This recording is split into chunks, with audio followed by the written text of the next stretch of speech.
the bus and everything. Sponsored by Whole Food Markets. Win every game day with flavorful Whole Foods Market catering. Another tough game for Kyrie in Boston. Finishes with 15 points on 5 for 16 shooting. Went 18 for 56 on the road this finals. It equals out to 32%. Here he is after the game. Probably in the last week, I said that I wanted to be remembered as one of the best teams of this era. The last few champions have been a new one each and every year. So I see an opportunity for us to really build our future in a positive manner where, this is almost like a regular thing for us, and we're competing for championships. You sure? Here's Kyrie this series, Game 3. He had 35 points. Every other game, he had 16 points in his field goal percentage, under 40 in the other game. So this sounds harsh, so I'm changing it. The official, what we're putting on the bar is Kyrie, the reason the Mavs lost. I felt awkward even asking that, to be 100%. So what are you changing it to? I was going to say, were you disappointed in Kyrie's performance? Well, look. Why do we have the meetings? I don't know. Honestly, you guys should sleep in. I should sleep in. Well, my answer was going to be, I'm not blaming the entire loss on Kyrie. I do think Blame pie. Boston was better. Blame pie, he's got the larger slice. There you go. Then he's the biggest reason. He was the most disappointing Kyrie. I think Boston was better. Now looking at, obviously, the way the game's played out. But he was definitely the most disappointing Mav. You're not going to put that on the role players. Luka was good. Kyrie just was not himself. And I'm going to tell you, I was stunned that the Boston crowd got to him the way they did. Can we show the home and road splits? You see the difference between playing in Dallas and playing in Boston. Yeah. I mean, he's great at home. And the road, 34%, 17% from 3, 14 points a game for Kyrie Irving. That stunned me. Look, and the difference, it was the crowd. It was the setting. It was the atmosphere. You're facing the same defense. You're facing the same players, but you can't get it done at home. And Kyrie is 32 years old. Kyrie is a thoughtful guy. Kyrie had hit one of the biggest shots ever in the Oracle Arena in Golden State, which was, their crowd was crazy. Yeah, it's much better than the crowd now in San Francisco. But he was great in Golden State or in Oakland and hit that big shot.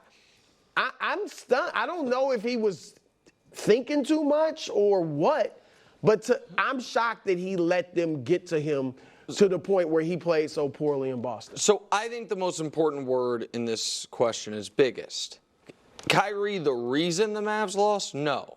But of the reasons they lost, was he the biggest slice of the pie? That, I think, is fair. His slice is not over 50. No, he's not over 50%. That's my point. It just, but it is just a. I think the biggest reason they lost was you and I were wrong and Boston was better. You know what I mean? I think the biggest reason is even if Kyrie plays really well, it looks like Boston had a lot more answers. They were a good matchup. Right. But of the Mavs controllables, if you will, the biggest reason was Kyrie. I think that's fair. And the numbers are a little inflated as far as what he did, because Brew's right, the defense is the same home and road, except the defense wasn't the same quite in Game 4 when Boston clearly relaxed because it's human nature and that inflates that.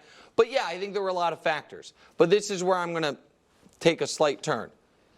Over the last 5 years, the last 3 years in particular, a lot of the criticism of Kyrie, by myself and others, has been non-basketball, right? Even when he's playing really well, we have poked at the non-basketball. I think the fair flip of that is, even when he plays poorly, acknowledge, on this playoff run and even in these finals, he has been a leader. He has showed to me a real maturity at the podium. Right. He has tried to keep the team calm. And I think he has done, in the past it was, man, this off-court stuff is pulling his play down.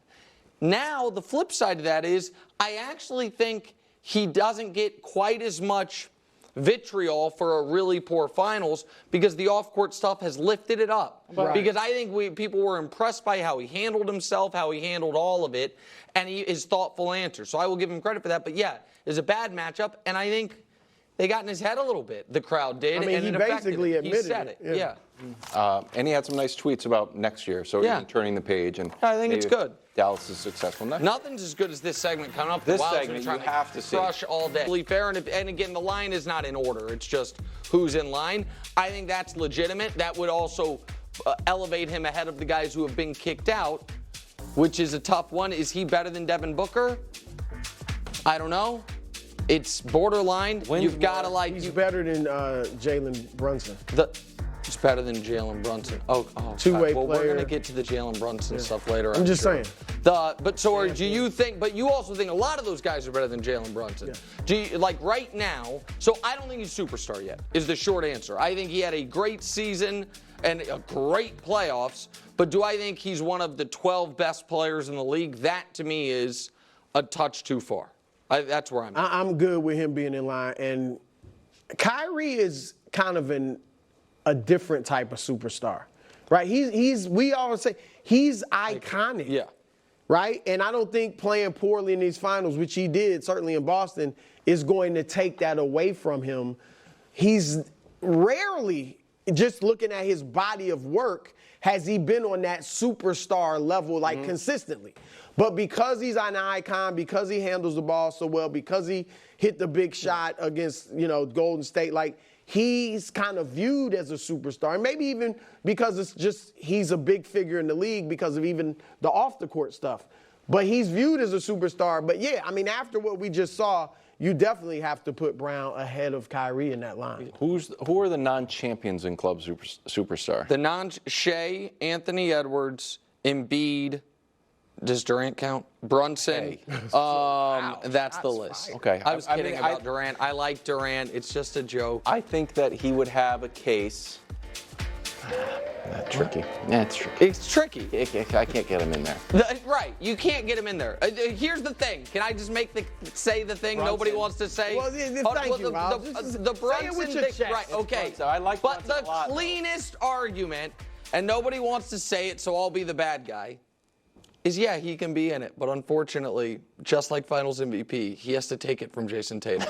The cleanest argument is he gets in, and Tatum, that's the cleanest argument. I know you don't think Brunson's better than Tatum. I do not think that we're going to somehow argue about Brunson a lot later. Oh, that Brunson's better than Tatum? Yeah. I don't know that. I think it's a different job as the clear best guy when you don't have other great players around you. I think what Jalen Brunson did this year was very, very, very impressive. I certainly don't think Jaylen Brown, as great as he is, I know you hate when I do this, but this is where my brain goes. If you put him on the Knicks this year and was like, hey, you get Jalen Brunson's usage, shot attempts, all that they would have been as effective. Even though Tibbs would love him and play him all 48 minutes. He would never say sub Jaylen Brown out of the game. He'd be great with him. All right, talking Kyrie next. In the break, we're going to talk about Anthony Edwards losing his spot. Oh, you were afraid to